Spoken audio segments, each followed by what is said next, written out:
Hello friends, இன்னைக்கு நம்ம cook with குட்டிலிங்க Kongu நாட்டு ஸ்பெஷல் கோழி குழம்பு தான் எப்படி செய்யறதுன்னு பார்க்க போறோங்க. இது அங்கே கொங்கு நாட்டில் வந்து இந்த கோழி குழம்பு வந்து அரைச்சி செய்வாங்க. மசாலாலாம் ஃப்ரெஷ்ஷாக அரைச்சி அது எப்படி செய்யறதுன்னு பார்க்கலாங்க. இதுக்கு கொஞ்சம் தனியா, ஜீரகம், மிளகு, சோம்பு, கசகசாங்க, சின்னதாக கல்பாசி, ஒரு ஸ்டார் பூ, அப்புறம் கொஞ்சம் கிராம்பு, 2 ஏலக்காய், பட்டை, கொஞ்சமாக ஜாதிக்காய்ங்க. இது எல்லாமே எடுத்துருக்கோங்க. ஜாதி பத்திரியும் ஒரு சின்னதாக ஒன்று எடுத்துருக்கோங்க. இது எல்லாமே நம்ம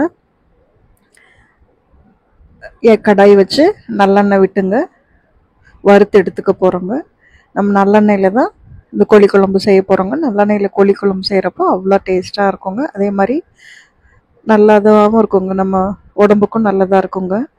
இது எல்லாமே எண்ணெய் நல்லா சூடான உடனே வறுத்து எடுத்துக்கிறோங்க. நீங்கள் எடுத்துக்கிற கோழியோட அளவை பொறுத்தும் நீங்கள் இருக்கிற போகிற குழம்புக்கு அளவுக்கு தகுந்த மாதிரி இந்த மசாலா பொருட்கள்லாம் அதிகம் பண்ணிக்கலாங்க, இல்லைன்னா கம்மி பண்ணிக்கலாங்க. இப்போ நான் ஒரு 1/2 கிலோ சிக்கன் தான் எடுத்துருக்கோங்க, அதனால இந்த அளவு எடுத்துருக்கோங்க. இது எல்லாமே நம்ம வந்து நல்லா மொறு மொறுன்னு வறுத்ததுக்கப்புறம் அதை மிக்சி ஜாருக்கு மாற்றிக்கிறோங்க. இப்போ அதே கடாயில் வந்து கொஞ்சமாக எண்ணெய் விட்டுங்க. இப்போவும் நல்லெண்ணெய் தான் விட்டுருக்கோங்க. சின்ன வெங்காயம் வந்து தாராளமாக எடுத்துக்கோங்க. இது ஒரு 1/4 கிலோ அளவு எடுத்துருக்கோங்க. அப்புறம் ஒரு 10லேருந்து 20 பூண்டுங்க.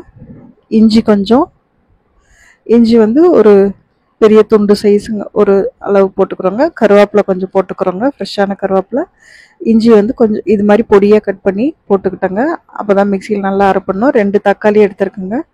இதையும் வந்து நல்லா வதக்கி விட்டுங்க. இது நல்லா வதங்கிறதுக்கு தேவையான உப்பு சேர்த்து மூடி வச்சுங்க. அந்த தக்காளியில் நல்லா தோல் கலண்டு வரணுங்க. அந்த அளவுக்கு வந்து வேக விட்டு மீதி அப்புறம் என்ன செய்கிறோன்னு சொல்லி பார்க்கலாங்க. இப்போ இதை வந்து மூடி வச்சிடலாங்க. இந்த தக்காளி வெங்காயம்லாம் வேகிறதுக்காக கொஞ்சமாக கொத்தமல்லி வந்து காம்போட அப்படியே போட்டுக்கிறோங்க.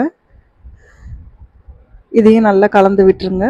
இது மாதிரி வந்து காலையில் நேரமாக வந்து இட்லிக்கே செஞ்சு சாப்பிடுவாங்க. அவ்வளோ டேஸ்ட்டாக இருக்குங்க. ஊரில் எப்போ கோழிக்குழம்பு செஞ்சாலும் இப்படி தான் செய்வாங்க.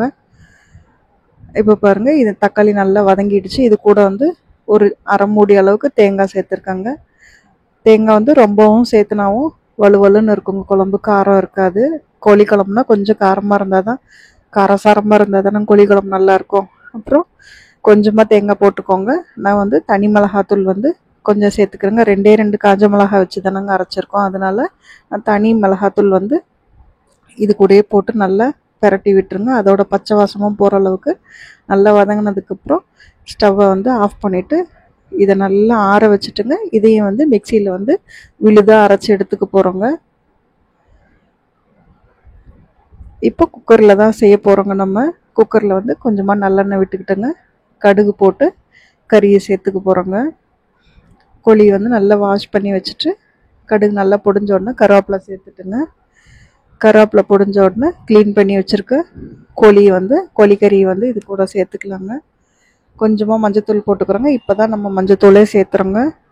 நம்ம விழுது அரைக்கிறப்பெல்லாம் எதுவுமே மஞ்சத்தூள் போடல, அதனால் இதுதான். இப்போ நம்ம மசாலா வறுத்து அரைச்சோம் இல்லைங்களா, அது வந்து இந்த அளவுக்கு நல்ல பேஸ்ட்டாக அரைச்சிக்கோங்க. கசகசாலாம் நல்லா பேஸ்ட்டாக அரைகிற மாதிரி கொஞ்சம் தண்ணி விட்டே அரைச்சிக்கலாங்க.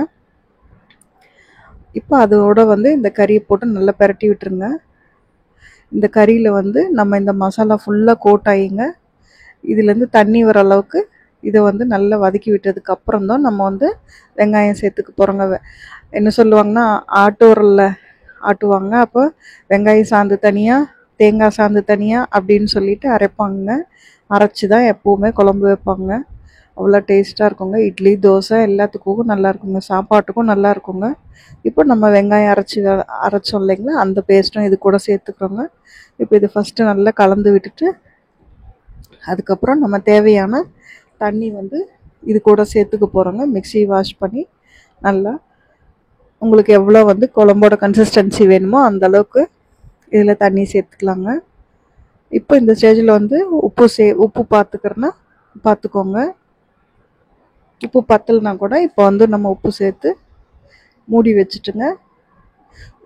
ஒரு விசிலோ 2 விசிலோ, நாட்டுக்கோழியாக இருந்தால் 2 விசில் விட்டுடுங்க, உங்கள் குக்கருக்கு தகுந்த மாதிரிங்க.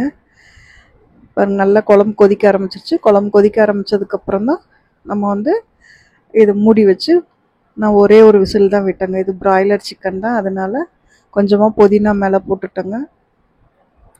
புதினா போட்டு குழம்பு கொதிக்குதுங்க. கொதிக்கிறப்போ மேலே வந்து விசில் போட்டு மூடி வச்சு விசில் போட்டு ஒரே விசில் தான் விட்டு ஆஃப் பண்ணிவிட்டு இறக்கிட்டா சூப்பராக நம்மளோட கோழி குழம்பு ரெடி ஆகிடுங்க.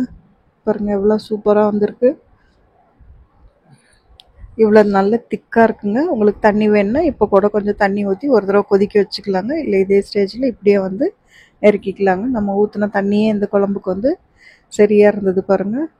இப்போ பக்கத்தில் வந்து பெப்பர் சிக்கன் வித்தியாசமான முறையில் வந்து ஒன்று செஞ்சுருக்கோங்க. அந்த ரெசிபி நான் வந்து சீக்கிரம் போடுறேங்க.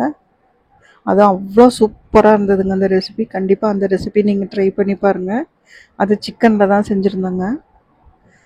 இப்போ பாருங்கள் இட்லியோட சுட சுட இட்லியோட மேலே அப்படியே கோழி குழம்போட போட்டு சாப்பிட்டோம்னா ஆஹா காலையிலேயே அவ்வளோ சொர்க்கமாக இருக்குங்க. அவ்வளோ ஒரு டேஸ்ட்டாக இருக்குங்க. கண்டிப்பாக வந்து இதே மெஷர்மெண்ட்ஸில் இதே மாதிரி அரைச்சி விட்டு நீங்கள் கோழி குழம்பு செஞ்சு பாருங்கள். அவ்வளோ சூப்பராக இருக்குங்க. இட்லி அதே மாதிரி குண்டு குண்டாக மெத்து தோசைக்கும் இந்த கோழி குழம்பு வந்து சூப்பராக இருக்குங்க. புரோட்டாக்கும் நல்லா இருக்குங்க. அதே மாதிரிங்க இந்த ரெசிபியும் உங்கள் ஃப்ரெண்ட்ஸ்க்கும் கட்டாயம் ஷேர் பண்ணுங்கள். தேங்க்ஸ் ஃபார் வாட்சிங். தேங்க்யூ.